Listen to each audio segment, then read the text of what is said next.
C'est les jours et l'heure de tous aux urnes, les rendez-vous électoraux sur les reflets de la ville de Kinshasa, Kin 24. Messieurs et dames, bienvenue à tous et à toutes. Comme vous le savez, je ne suis jamais seul pour présenter cette émission. Il y a toujours avec moi l'inamovible Nathalie Dembasuka. Bienvenue. Merci John Chitende. Tu vas bien? Très bien, et toi? Oui, ça va, tous aux urnes, ça se passe bien?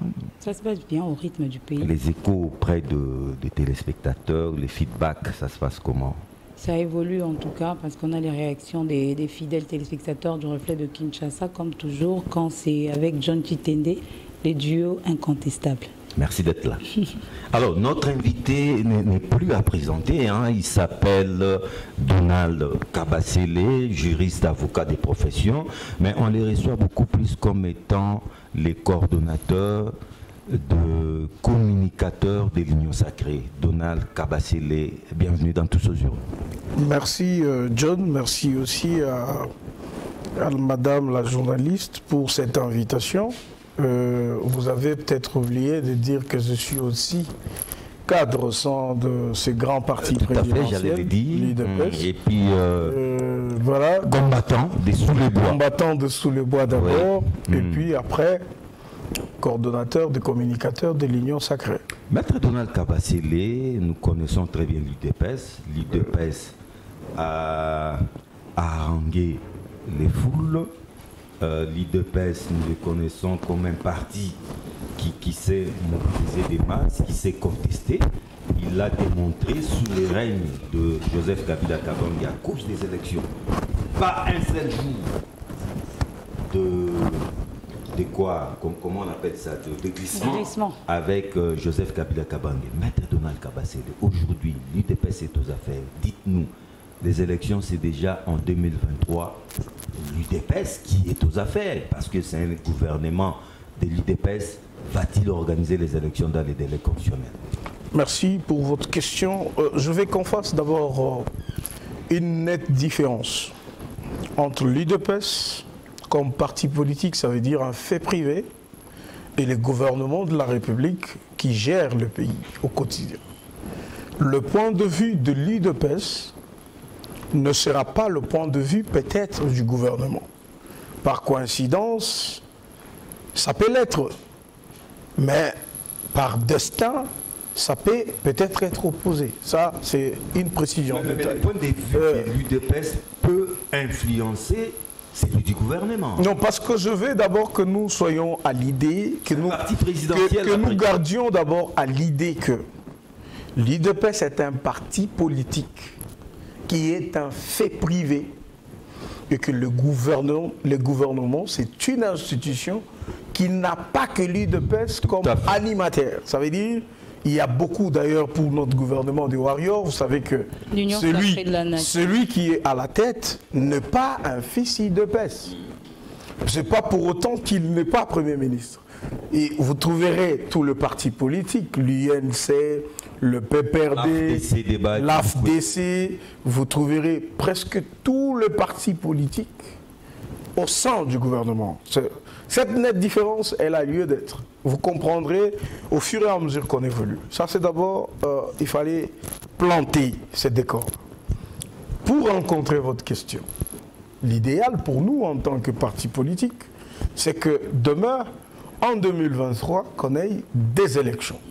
Cette fois-ci, démocratique, transparente et apaisée. C'est tout le vœu d'un grand parti politique, le plus démocratique qui existe en République démocratique du Congo. Personne ne doute que l'UDPS est un parti politique démocratique. On a ce vœu-là. La preuve, c'est qu'il n'y a pas 3 jours, nous étions à Kisantu. L'UDPS. Ah, avec les cadres du parti. L'objectif principal, comment affûter nos armes pour 2023. Donc vous comprenez déjà que la détermination, elle est tous azimuts. Nous sommes focus sur des élections en 2023. Ça, c'est le point de vue de l'UDPS. Nous voulons de tous nos voeux que le cycle électoral soit respecté. Alors, du côté gouvernement, parce que nous avons des membres au sein de ces gouvernements, Et nous avons peut-être le privilège d'avoir un de nos membres qui est président de la République, ça veut dire le garant du bon fonctionnement de toutes les institutions. C'est aussi son vœu, il l'a dit à quiconque voudrait l'entendre. Il a dit qu'il veut que les élections soient organisées dans le délai. Comment on l'a su? Eh bien, ce n'est même pas le gouvernement qui organise des élections. C'est la CENI. Et la CENI, c'est un organe qui est indépendant. Mais c'est le gouvernement qui mobilise les moyens. S'il vous plaît, de par son essence, la CENI est indépendante. C'est elle qui nous dit qu'elle organise des élections ou elle n'organise pas. C'est elle qui nous dit si elle a de moyens ou elle n'en a pas. Nous avons suivi la feuille de route de la CENI. La CENI qui visiblement est très déterminée à avoir des élections dans le délai. Mais ils ont soulevé un certain nombre de choses en disant qu'il y a des contraintes. Parmi les contraintes, ils ont évoqué la contrainte d'ordre sécuritaire. C'est aussi un aspect à prendre en compte. Voilà pourquoi le gouvernement se mobilise pour qu'il n'y ait pas d'insécurité. Parce que, imaginez-vous, ça tire de partout à Kinshasa. Vous irez dans un bureau de vote. Je sais que vous êtes courageux de par nature, mais je ne vous vois pas défier une munition pour aller voter. Donc, il faut que le Congolais que nous sommes, nous puissions nous battre, que nous puissions nous mettre à contribution pour que demain, non seulement qu'on ait la paix, mais de cette paix-là, qu'on ait des élections. Est-ce qu'au regard de la situation telle que présentée, comme vous le dites, la Commission électorale nationale indépendante, c'est l'organe habilité pour organiser les élections. Est-ce qu'en tant que membre de l'UDPS, comme vous le dites, parti démocratique, vous estimez que la voie est balisée pour justement l'organisation des élections, en dépit de la situation sécuritaire que nous connaissons tous à l'est de la RDC? Oui, la détermination, je peux la lire, comme tous les Congolais. Dans le chef de la CENI, vous voyez les opérations de cartographie électorale, comment ça évolue dans toutes les 26 provinces du pays. Ok? Vous voyez comment la CENI a mobilisé ses agents un peu partout pour essayer d'expliquer comment elle compte se prendre face à ces élections. Vous voyez un peu l'opération de mutualisation telle qu'elle est en train de se faire entre la CENI, nous avons l'ONIP, et puis de l'autre côté, nous avons l'Institut national des statistiques, l'INS. Vous voyez un peu ces portraits-là, ces dessins-là, ça nous prouve qu'il y a une volonté manifeste de ces institutions d'arriver aux élections. Ça, c'est un fait. Un autre fait, c'est que nous sommes agressés. Nous sommes agressés. Belle excuse. Non, mais tout le monde le sait. Ce n'est pas nous qui le disons d'ailleurs. Il y a l'ONU qui dit que la RDC a des problèmes. Le monde entier sait que nous sommes agressés. Et c'est le petit Rwanda qui nous agresse, qui a déjà pris des localités entières. On parle de Bunagana. Vous n'êtes pas au courant? Alors, pourquoi j'illustre ces faits? C'est justement pour faire comprendre... Pour préparer l'opinion. Non, pas du tout. Pas du tout. Pour faire comprendre à l'opinion que, à ce stade, encore que nous sommes en 2022... Juillet déjà. Deuxième semestre. Et les élections, on le projette en décembre 2023. 18 mois. Ça veut dire qu'on n'a même pas... On est à une année et plus 18 mois. des élections. Mais votre pays, il est agressé. Est-ce qu'on doit parler élection maintenant? Moi, je pense plutôt que de parler élection, des grands journalistes que vous êtes, des Congolais qui nous suivent, on devrait peaufiner des stratégies qui peuvent nous permettre comment défaire l'ennemi qui nous attaque. Parce qu'il n'y a pas que le Rwanda qui nous attaque. Je fais référence à la déclaration politique des communicateurs de l'Union sacrée. C'est cette communication du 6 juillet 2022 où nous avons dit que l'ONU, en prorogeant l'embargo militaire sur la RDC alors que la RDC est agressée, l'ONU est complice de ce qui se fait dans notre pays. Nous l'avons dit. Peut-être que c'est la faiblesse de notre diplomatie. Non, mais s'il te plaît, il n'y a pas de faiblesse dans notre diplomatie. Oui, les États n'ont pas d'amis, ils n'ont que des intérêts. Je vais te dire quelque chose. Le président Tshisekedi a le mérite d'être le seul président qui ne doit rien à la communauté internationale. Et ça, moi, je l'ai dit parce que comme géostratège. Le seul, je dis bien, je répète, il a le mérite d'être le seul président de la République qui ne doit rien à l'Occident. Et je m'explique. Nous connaissons dans quelles conditions Kasavubu est arrivé président de la République. Nous connaissons quelle aide il a reçue pour devenir président de la République. Mobutu, nous connaissons comment il est devenu président de la République. Mouzé, on sait comment il est devenu président de la République. Joseph Kabila, nous savons comment il est devenu président de la République. Tshisekedi. Mais Tshisekedi, lui, à la différence de tous ses 4 prédécesseurs, ce n'est pas un président qui vient du fait de la communauté internationale. Ah bon? Ouais. Et Kasavubu est devenu président. Non, mais écoutez, c'est un processus maquillé, un processus démocratique. S'il vous plaît, un processus démocratique, bien sûr. Mais à la base, on sait qu'il y avait des officines étrangères qui tournaient autour de ça et qui l'ont porté là.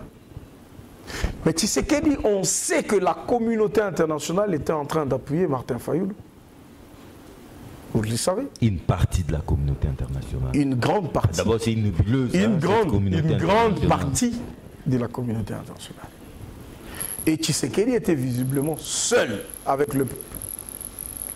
Il est devenu président. Ça veut dire qu'il peut, dans tout le cas, prendre ses distances sans avoir d'inquiétude. Mais il n'a pas préféré faire ça. Il les a approchés pour leur dire, est-ce qu'on peut travailler ensemble? Est-ce que nous pouvons constituer des synergies gagnantes pour que mon pays gagne et que vous aussi vous gagnez? Mais tout ça semble n'est pas intéresser cette communauté internationale. Mais c'est justement par rapport à ça qu'on parle de cette faiblesse de la diplomatie. Ce n'est pas la faiblesse, c'est la complicité. Le pays est dans un complot, on ne se rend pas compte, mais c'est vrai.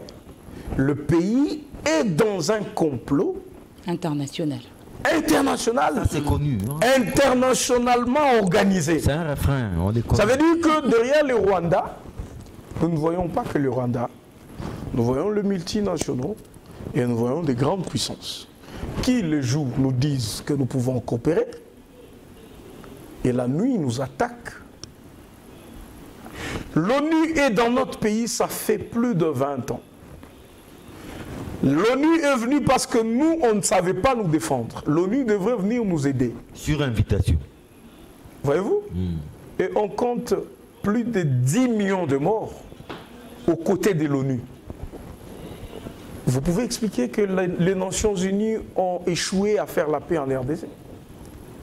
Que des petits groupes rebelles, avec des kalachnikovs et des machettes, défient la mission de l'ONU? Moi, je pense que c'est avec la complicité de l'ONU. Non, mais cette fois-ci, les M23 seraient mieux armés. Hein? Voilà. Même Bintoula est reconnu, ils ont des armes sophistiquées. La dernière déclaration a été claire. Ça traduit la complicité.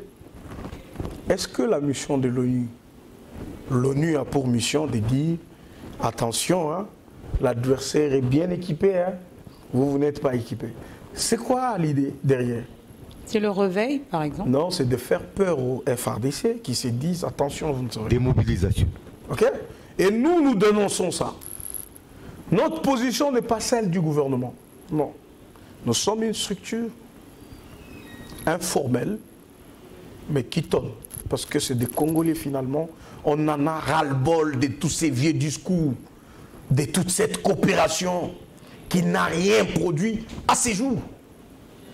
Et en tant que patriote, on s'est décidé de dire tout haut ce que beaucoup pensent tout bas, mais peut-être ne savent pas les dire.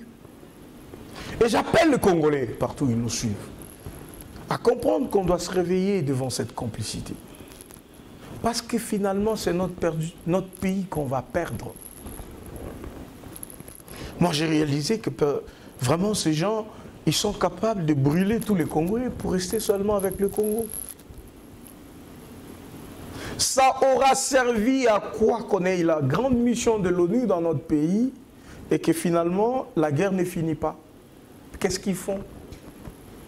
Ils font des routes, des aides humanitaires. Est-ce pour ça qu'ils sont là? Pas du tout. C'est pour la paix et la sécurité. Mais comment on l'impose? Il n'y a pas de méthode. C'est là où il y a des positions de l'ONU qu'on attaque le FARDC. L'ONU se retire, le rebelle entre, il se tourne contre les FARDC et nous sommes tués. Il faut être Dieu pour continuer de dire, ben écoutez, bravo à l'ONU, bravo à la MONUSCO et bravo à machin. Et nous avons choisi de dire, cette mascarade n'a que trop duré. Elle doit s'arrêter. Moi, je pense qu'au lieu de parler élection, maintenant, parlons de notre pays, parce que nous risquons de le perdre, ce pays. Il est précieux pour nos enfants et pour nos futurs enfants. Non, Donald Kabassi, là, ça ne passe pas, parce que l'une des causes de cette instabilité, c'est tout justement le fait de ne pas tenir les élections dans les délais. Si pas les bonnes et transparentes élections. C'est ce qui nous plonge dans ces cycles de violence. Mais quand vous dites qu'on doit renvoyer les élections aux calendes grecques, mais ce n'est pas résoudre les problèmes. Pas ce que j'ai dit. Non, mais vous l'avez dit sans les dire. S'il vous plaît. Parlons. La cause de cette insécurité... Voilà, c'est entre autres pour des raisons électorales aussi. Écoutez, des fois, il l'évoque. Je vais vous dire, Kabila a fait des élections en 2006. Vrai ou faux? En 2011 aussi. Vrai ou faux? Après, en 2018, il a glissé de 2 ans. Il y a eu élection ou pas? Pourquoi on a tué 10 millions de personnes alors? Parce qu'il y avait élection? Pas du tout. Mais on n'a pas tué les gens parce qu'il y avait élection, non? C'est pas à cause des élections qu'on a tué les gens. Vous dites que s'il y a instabilité dans le pays, oui. S'il y a la guerre, l'une des causes, si on a tué, l'une des causes au les moins mauvaises la plus élections. plausible. Ouais. Ah, là vous parlez mauvaises élections. D'après ces gens, bien sûr. Ça veut dire qu'il y a de bonnes et de mauvaises. Les bonnes sont comment et les mauvaises? Lorsque les élections... Je vais vous donner des exemples pour vous choquer. 2 États qui n'organisent pas des élections, mais qui n'ont pas la guerre. Vous le savez? Ce sont des États totalitaires. La Chine. Ouais. Il n'y a pas de guerre. On est la RDC? Non, je vous dis, on parle, non? La Chine n'organise pas des élections. Est-ce qu'il y a la guerre? En Russie, chaque année, on organise des élections pour que Poutine passe. On peut dire que c'est des mauvaises élections. Est-ce qu'il y a la guerre là-bas? Prenons Pyongyang, le gars qui a... Les Nord-Coréens. Le gars qui a le gros ventre. Tu vois, chez lui, il n'y a pas élection. Ou il y a élection, mais c'est lui qui passe. Est-ce qu'il y a la guerre là-bas? Mais regardez là où il y a des élections. C'est toujours des guerres. Au Mali, il y a toujours la guerre. En Libye, toujours la guerre. Le prétexte, parce qu'on n'a pas organisé des élections. Mais qui a tué la démocratie dans ces pays de Lumumba? Ce sont ces chantres de la démocratie. Les premières élections démocratiques de ce pays, c'est en 60. Ce sont ces élections qui ont amené Lumumba, Premier ministre, et Kassafoubou, président de la République. Quand on a décidé d'assassiner Lumumba, par les mêmes personnes qui aiment la démocratie, qu'est-ce qu'on était en train de tuer? C'était la démocratie qu'on avait assassinée. Mais les stratégies politiques aussi pour placer la RDC dans le standard qui ne permettra pas justement que la communauté internationale puisse avoir son regard sur nous, ce serait aussi sur le plan du gouvernement en place. Mais en réalité, ce n'est pas ce que nous vivons. Non, ça veut dire que le gouvernement de la République, le président Tshisekedi, il a cru en la bonne foi de l'ONU. La charte qui organise l'ONU, l'Organisation des Nations Unies, la charte de l'ONU veut de l'égalité des États. Cette charte ne veut pas de la guerre. Cette charte veut de la paix et de la sécurité dans le monde. Cette charte organise tout pour imposer la paix. cette charte, elle est bonne, elle est même meilleure, elle est prometteuse, elle fait rêver le monde. Mais est-ce qu'on applique la charte? Est-ce que la charte de l'ONU est aujourd'hui utilisée pour que la paix et la sécurité soient imposées dans le monde? Moi, je dis que c'est non.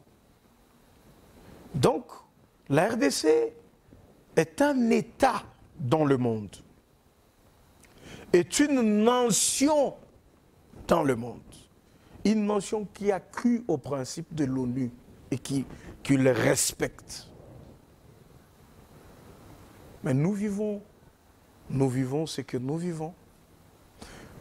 Pas parce que nous n'avons pas voulu respecter la charte de l'ONU, parce qu'il y a de puissances qui se sont organisées pour faire taire la République démocratique du Congo. Et nous en avons ras-le-bol. En RDC, comme vous aussi, vous vous plaignez trop. Vous plaignez trop. Les stratégies internes ne sont pas mises en place pour justement parler le langage, comme vous le dites. On se plaint, la RDC est isolée, la RDC est abandonnée. Mais normalement, on devrait travailler en interne pour se positionner sur le plan international. Voilà. Qu'est-ce qu'on a fait? Merci pour la question.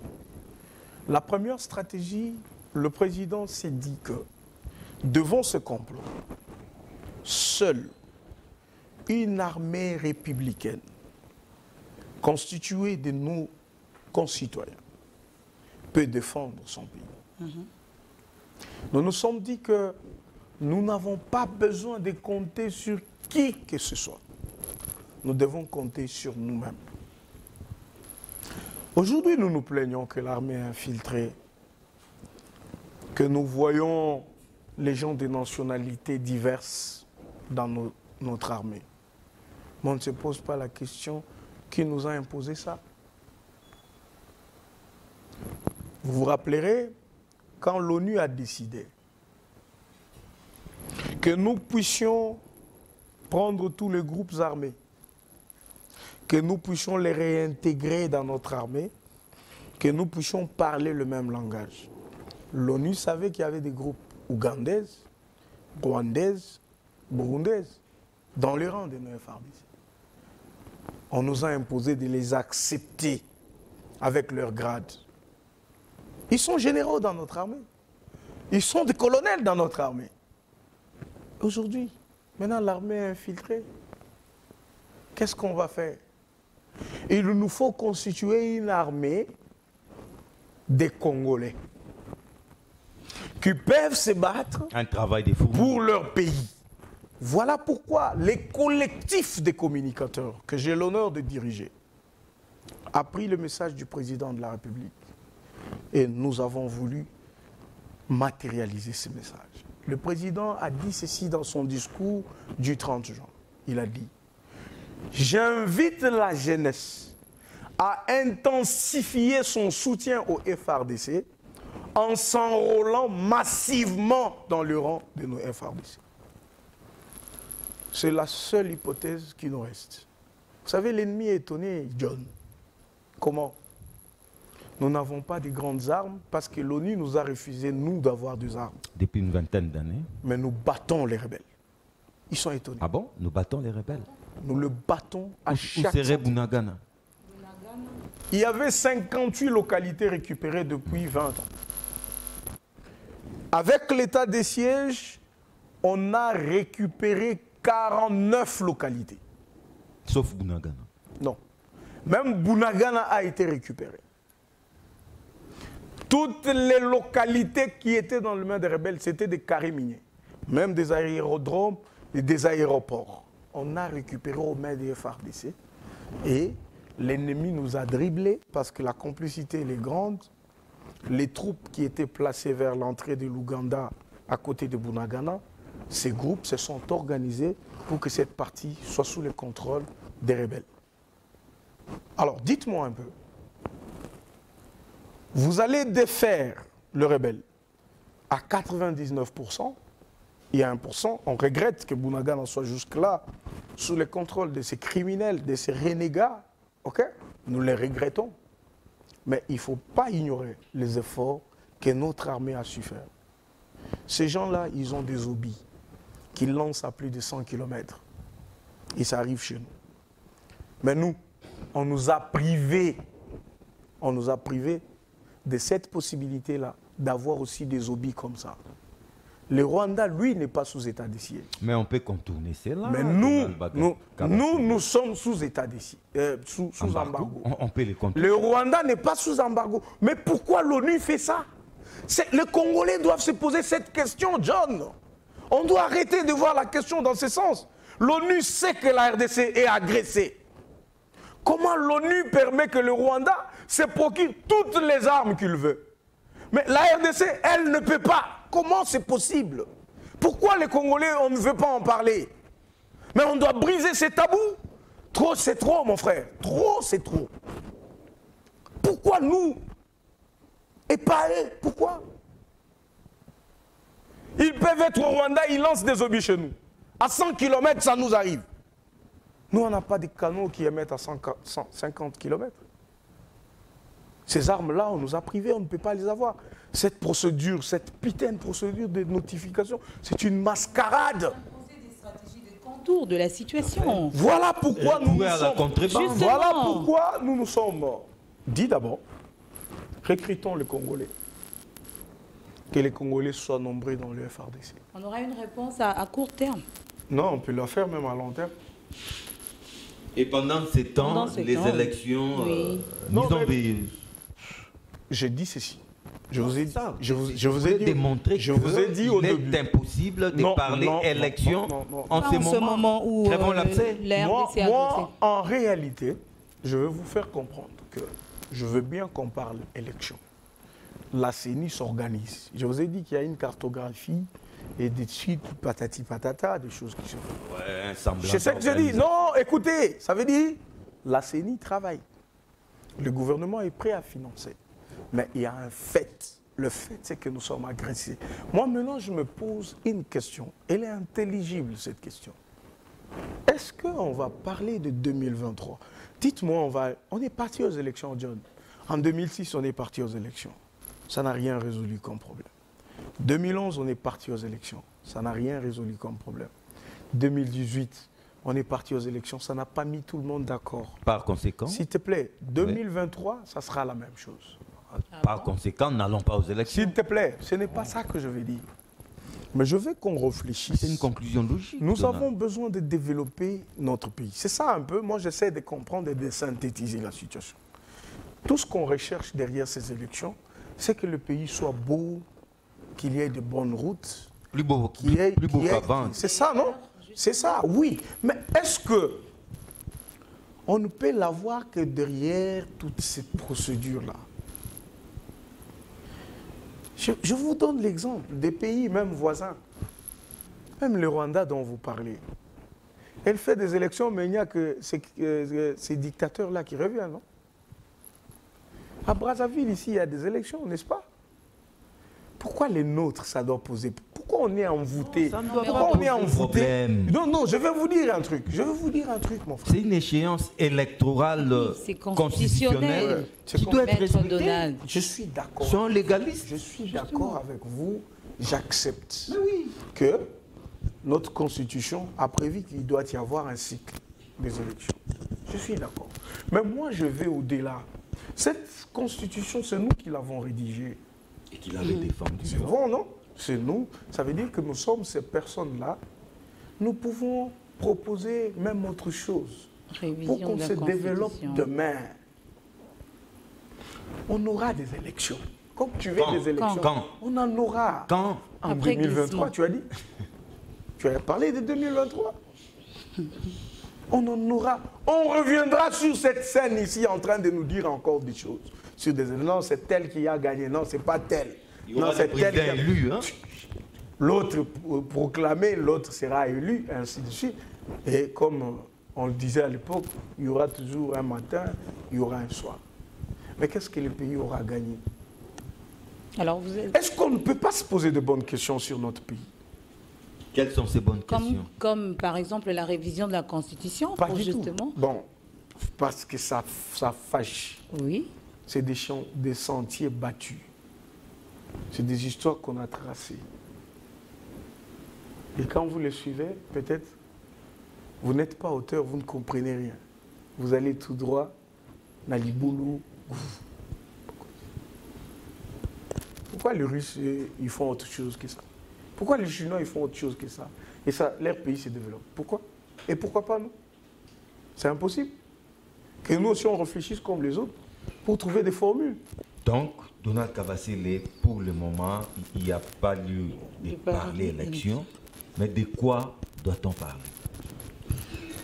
Quand un État est agressé partout dans le monde, ce n'est pas Maître Donald Kabasile seulement. Quand un État est agressé, John, on se concentre pour savoir qu'est-ce qu'on fait pour tirer notre pays de l'agression. Les autres questions, on se les pose après. Je n'ai jamais vu dans le monde un État agressé. On tue les gens chaque jour. La guerre est là.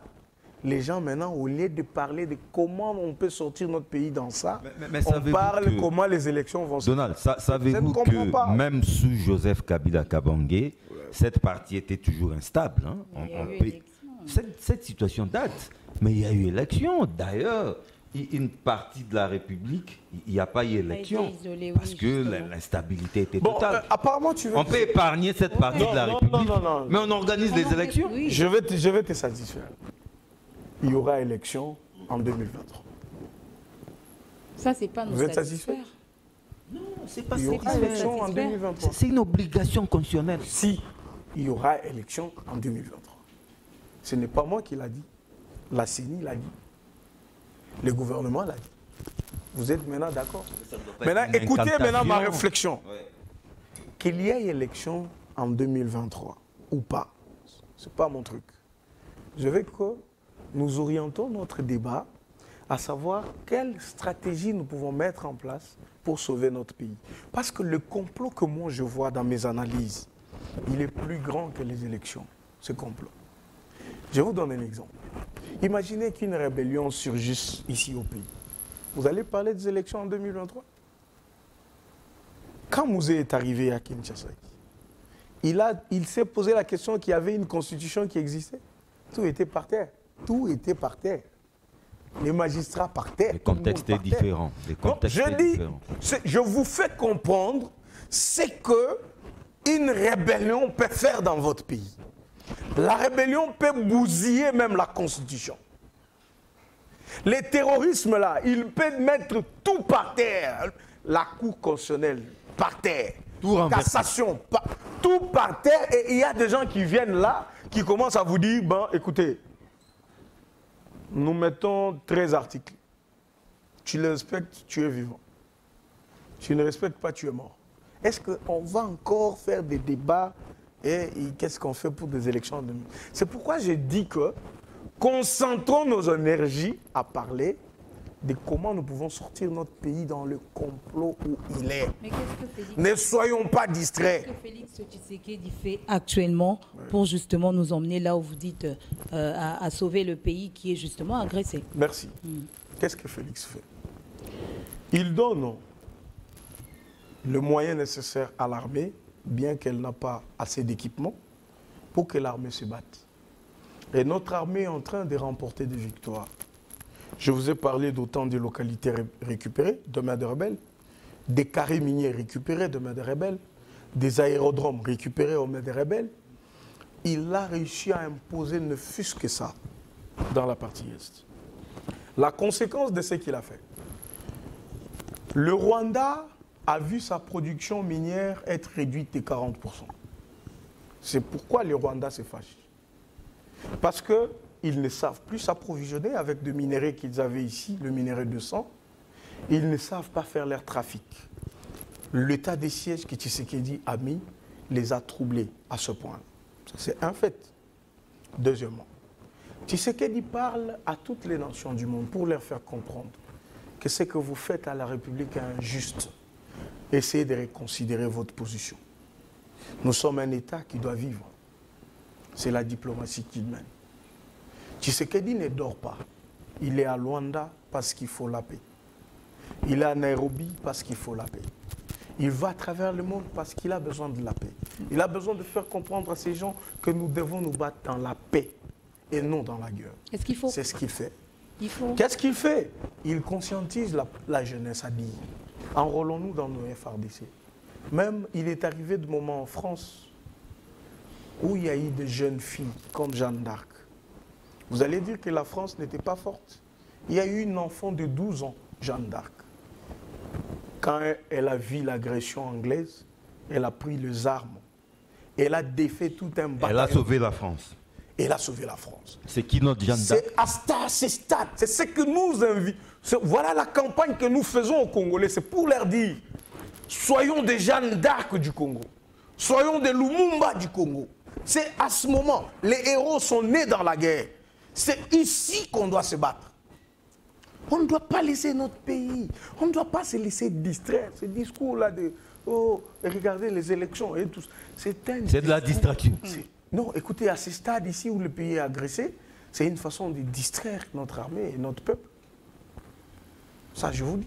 Apparemment, cette agression vous arrange, hein? Ça fait votre affaire. Non, l'agression nous inquiète. Pourvu que ça perdure. Vous êtes content qu'on soit agressé par le Rwanda? Vous êtes content? Je vous donne alors un exemple. Je sais que vous êtes des journalistes, vous n'allez pas répondre. Imaginez qu'on dise on a 100 000 $, on a deux choix. Ou on envoie aux militaires, ou on donne à la CENI. Vous allez choisir quoi? Ou on envoie aux militaires, ou on donne à la CENI. Vous allez choisir quoi? La CENI. Et vous choisirez? Vous choisirez son quoi? choix est clair. Non, moi je vous pose vous la question. Vous choisirez quoi? Les téléspectateurs répondent. Ça veut dire que nos énergies, elles doivent être mobilisées pour défendre notre pays. Est-ce que vous croyez à la feuille de route du mini-sommet tripartite RDC-Rwanda? De Luanda. Voilà. Nous y sommes partis, ça veut dire que nous croyons.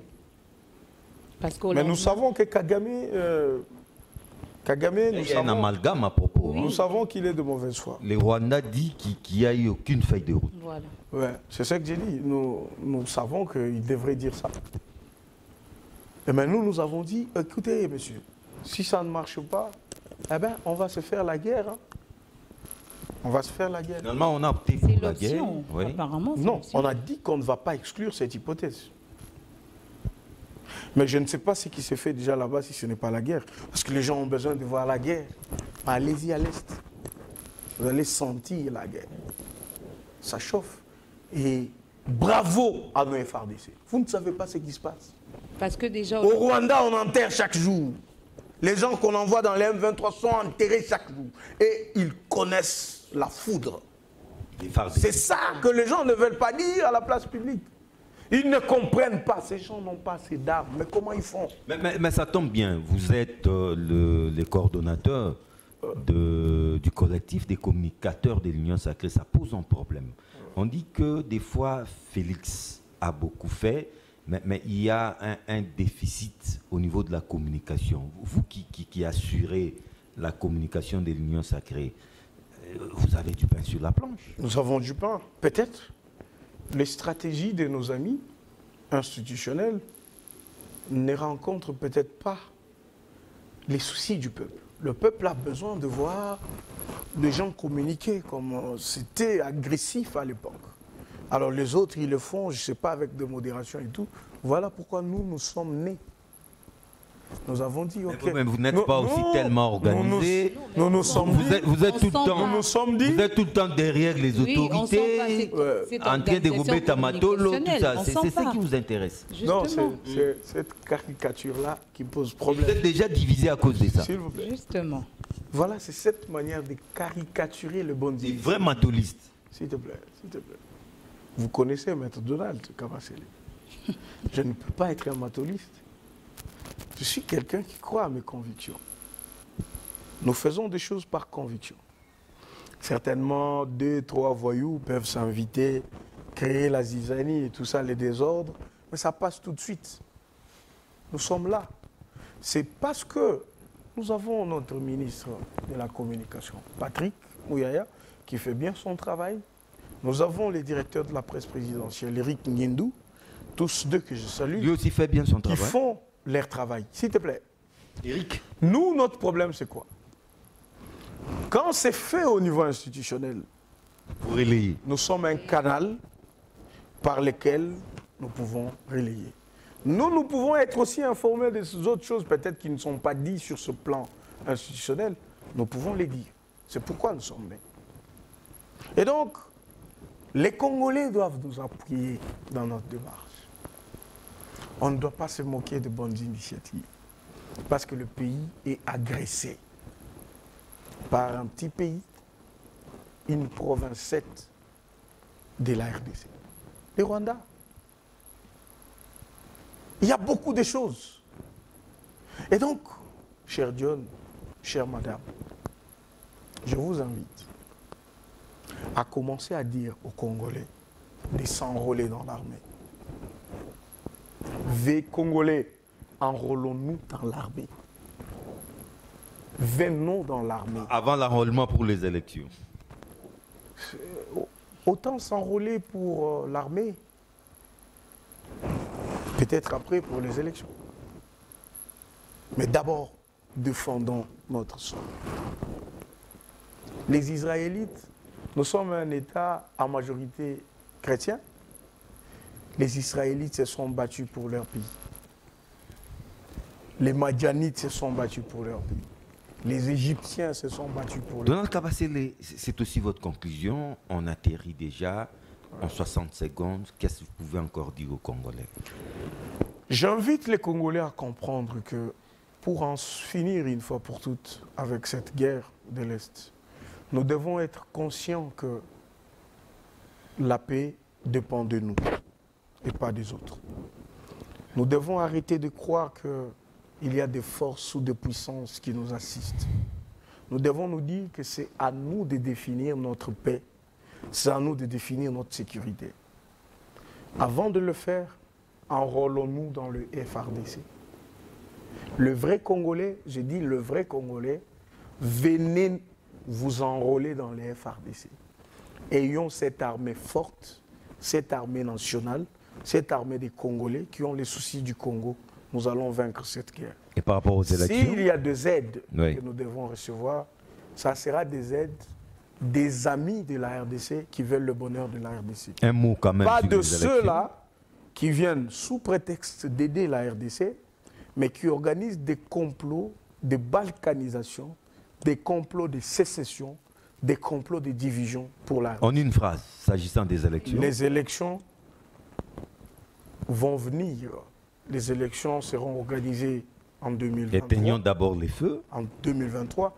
Mais pour l'instant, on n'a pas besoin de parler des élections. Notre pays, il est agressé. Parlons la paix, parlons la sécurité. Parce que si vous posez la question à un fils ou une fille de l'Est, ce qu'il veut, il va te dire que je n'ai pas envie de manger, je n'ai pas envie de m'habiller, je n'ai pas envie de me maquiller, j'ai envie de la paix.